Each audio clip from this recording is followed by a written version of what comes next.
तुझा विसर होऊ नये, तुझा विसर न व्हावा. विसर जर नाही झाला गुण गाईन आवडी. आणि माझ्या जीवनामध्ये सर्वश्रेष्ठ जोडी माझी हीच आहे, जिथं तुझे चरण समान आहे, जिथं तुझे दोन्ही हात कटेवर आहे, जिथं तुझी दृष्टी समान आहे, तिथं माझी वृत्ती राहू दे. ही माझ्या जीवनातली सर्वश्रेष्ठ जोडी आहे.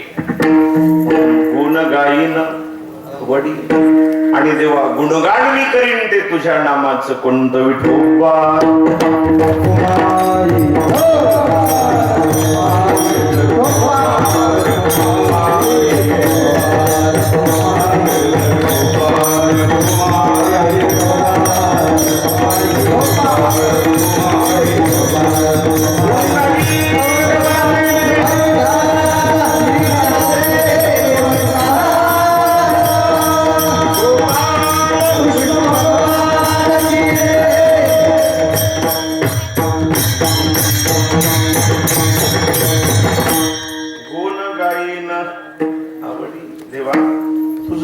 कीर्तन करील, नाम संकीर्तन करील, लीला कीर्तन करील, तुझं रात्रंदिवस ध्यान करील. म्हणून देवाचं चिंतन करण्यासाठी वृत्ती गरजेची आहे. देवाचं चिंतन करण्यासाठी चित्त गरजेचं आहे. देवाचं चिंतन करण्यासाठी मन गरजेचं आहे. ही सगळी एक थोडी समानार्थी शब्द आहे. पण जवळ चित्त नसेल तर अवघड आहे. आता कीर्तनात बसल्या बसल्या झोप येणं म्हणजे जवळ चित्त आहे का? जवळी नाही चित्त काय म्हणले. भरत रामाला भेटण्यासाठी चित्रकूटाकडे निघाले. भरत चित्रकूटाला सगळं वैभव घेऊन गंगा. आज जे प्रयागराज आहे ना, आता कुंभमेळा चालू आहे. मला तर वाटतंय सध्या भारत देश हिंदुस्थान म्हणून डोलायला लागलाय. कसा मी तर म्हणतो, मी 10 ते 12 नाही 15 वर्ष झालं असेल. आपण अयोध्येला कधी गेलो होतो? 15 वर्ष झालं ना. आता तुम्ही त्याला साक्षी खरं सांगा, राम त्या पिवळ्या ताडपत्रीत होता तेव्हा डोळ्यात आपोआप पाणी येत होतं की नाही? अयोध्येला राम एका पिवळ्या ताडपत्री मध्ये होता. असं वाईट वाटायचं, अरे हिंदुस्तान में जन्म लेके हिंदुस्तानी बनने का सपना ही अधुरा है. आणि आता कसं वाटतंय? आता खरं सांगा कसं वाटतंय? हातातला धागा तोडून मध्ये जावं लागलं होतं की नाही? आणि आता कसं आहे? अरे अयोध्येमध्ये श्रीरामचंद्राचं वैभव उभं राहिलं म्हणजे भारत देशाची मान जगात उंच झालेली.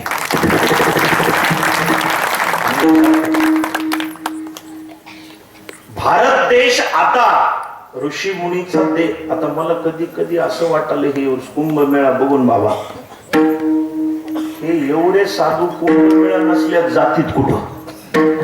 तुमच्या लक्षात येईल का? तिथं निस्ती साधू आहे.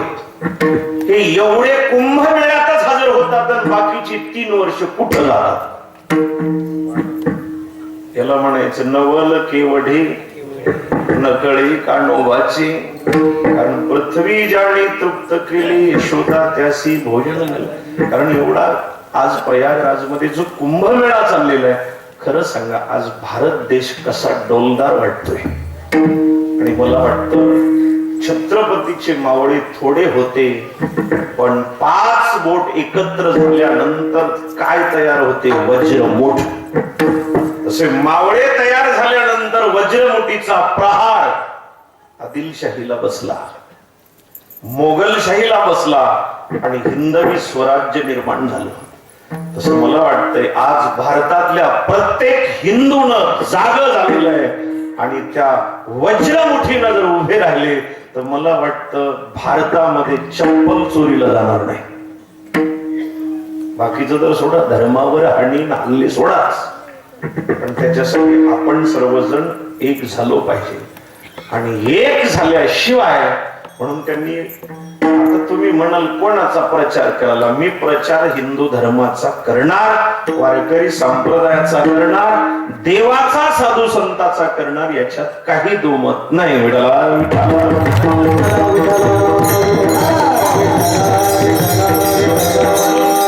भरताला ते प्रयागराज तीर्थ प्रसन्न झालं. प्रयाग मंडम काशी दंडम गया में पिंडम होता. आणि प्रयागराज तीर्थानं सांगितलं भरत क्या चाहो मागो. भरतानं सांगितलं धर्म नको. धर्म न अर्थ न काम रुची गती न चहो निर्वाण जन्म जन्म रति राम पद यह वरदान न आन. धर्म नको. धर्म न अर्थ न काम रुची. धर्म का नको. धर्माचं पालन करण्यासाठी प्रिय पुत्र माझा ज्येष्ठ भाऊ वनवासात गेला. अर्थ का नको तर अयोध्येचं राज्याची कलहाचं कारण आहे. काम का नको. इंद्राबरोबर ज्याचं बसण्याचं सामर्थ्य होतं, त्रैलोक्यात ज्याची कीर्ती होती, तो कैकई मध्ये अडकला. धर्मन अर्थन काम रुची. तेव्हा गती का नको. गती म्हणे मोक्ष. मोक्ष का नको तर मोक्ष सुखामध्ये आम्हाला आनंद नाही. तू देव मी भक्त ऐसे करी. म्हणून काय पाहिजे. जन्म जन्म रती. जन्म जन्मांतरामध्ये तुकोबाराय म्हणतात घेईन मी जन्म. यासाठी देवा तुझी चरण सेवा साधावया किंवा करावया पांडुरंगा. तुझी सेवा करण्यासाठी मी जन्म घेईल. तसं तुको या ठिकाणी भरत म्हणतात जन्म जन्म रती राम पद यह वरदान न आण. मला द्यायचं असेल प्रयागराज तीर्था वरदान तर मला एकच द्या. माझी प्रीती रामाच्या चरणावर असावी. हरी शांती आहे. श्रीराम नीती आहे. श्रीकृष्ण प्रीती आहे आणि भगवान शंकर गती आहे.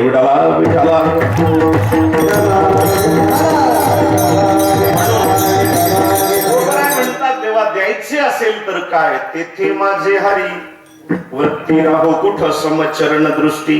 देवा माझे मन लागो तुझे चरणे. कारण देवाच्या चरणाशिवाय जीवाला विश्रांती नाही. आणि देवाच्या चरणावर किती विश्रांती. आता कुठे धावे मन. तुझे चरण देखलिया भाग गेला सिन गेला. म्हणून देवा काही नको. कारण तुझा विसर होणे एवढंच देण. विसर नाही झाला तर तुझं भजन करेल. गुण गायीन आवडी. तुकाराम महाराज तुम्ही प्रापंचिक संत आहेत. काही मागा धन संपत्ती. तुकोबाराय म्हणले धन नको. मुक्ती नको. संपत्ती नको. भजन घडतं त्या साधू सोबत त्या संताची संगत. ते संत संग दे सदा. आणि संतांच्या संगतीमध्ये तुझं गुणानुवाद करण्यासाठी तुझा विसरच होणार नसेल आणि असं वरदान तू देणार असतील तर देवा तुका म्हणे गर्भवासी सुखे घालावे आम्हासी. ज्ञानेश्वर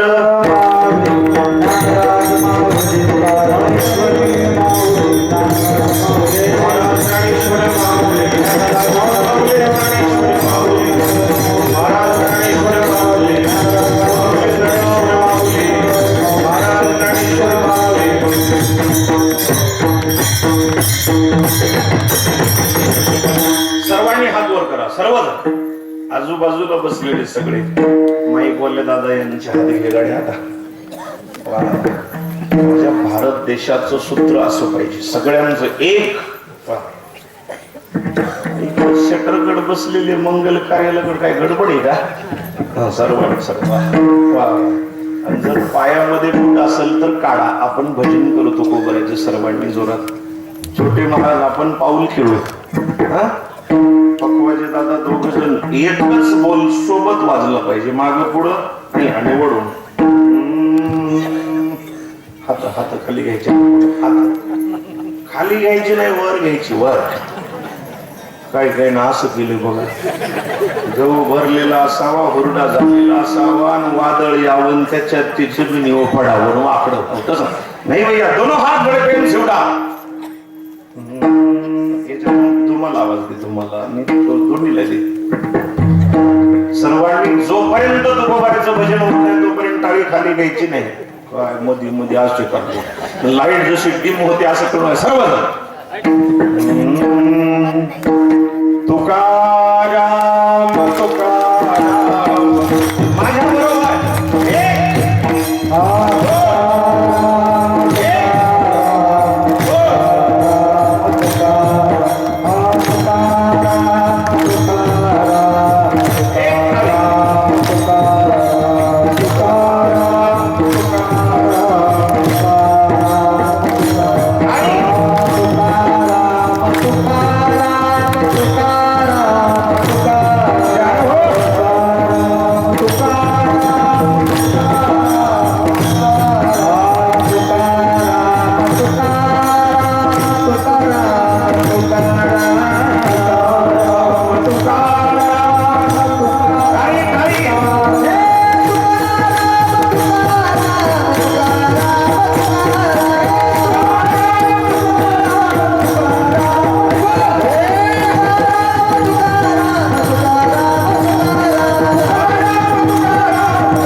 चालू असलेला समस्त ग्रामस्थांच्या वतीनं अखंड हरिनाम सप्ताह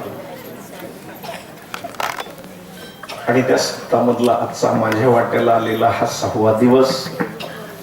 इथं बाहेरगावून आलेली मंडळी आहेत, मग सिद्धनाथची आहेत, कामोठ्यावरून आलेली आहेत, चिंचोलीवरून माझ्या बरोबर आलेली आहेत. सिस्टमवाले दादाचं नाव कोण्या गावचं आहे? आणि संस्था ज्या महाराजांचे त्यांना धन्यवाद.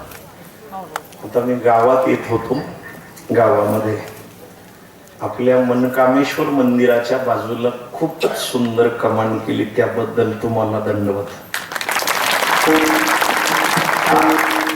गावाची शोभा ती आहे. कशाची? गावाची शोभा. आणि दुसरी गोष्ट, मला वाटतंय मी बऱ्याच गावामध्ये पाहिले आणि गाव माझा असल्यामुळं हक्कानं मांडायला काय अडचण नाही. हे निवगा तुमची मावस भाऊ ना, निवग्याला छत्रपती शिवाजी महाराजांचा पुतळा आहे. तुमच्या लक्षात आले मला काय सांगायचे दादा? आलं ना? हे पहा, तांब्या घेऊन आल्यानंतर डेऱ्यातलं ताक त्याच्यात टाकावं, तसं निवग्याला तसं आहे. बऱ्याच चौकांमध्ये माझ्या, आणि विशेष मी 2 ठिकाणी पाहिला.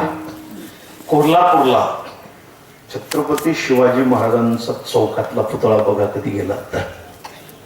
आणि त्याच्यानंतर एक कानोर पठार, संगमनेर तालुका, त्या गावकऱ्यांना मी असंच म्हणतो, मला सगळं चांगलं वाटायला. म्हणलं सगळं गावाचं शोभा वाढवणारं कार्य कमानीचं आहे, पण महाराष्ट्र आणि देशाचं तसेच हिंदू धर्माचं नाव वाढवणारं व्यक्ती म्हणजे छत्रपती शिवाजी महाराज. आणि त्या पुतळ्यासाठी माझ्यापासून सुरुवात करा. जेवढा आणायचा आहे तेवढा आणा आणि मनोहर महाराजाला फोन करा, शिवाजी महाराजांचा पुतळा आपल्या तिथं वेशीवर स्वागत आलं पाहिजे. गावात आल्यानंतर छत्रपती शिवाजी महाराज दिसलेच पाहिजे आणि याची सुरुवात माझ्याकडून करा. जेवढा आणायचा आहे तेवढा आणा आणि त्याच्यात खारीच्या वाट्यानं माझाही वाटा सुरुवात करा. का? राजा छत्रपती नसते तर आपण कीर्तन केली नसती, आपल्या माथ्यावरचा चंदन राहिला नसता. एक लक्षात ठेवा. म्हणून त्या राजाच्या चरणावर साष्टांग त्रिवार वंदन करतो आणि आपण सर्वजण त्यांची पाईक म्हणून त्यांचा तो भव्य आणि दिव्य सोहळा करून पुतळा उभा करणार आहोत.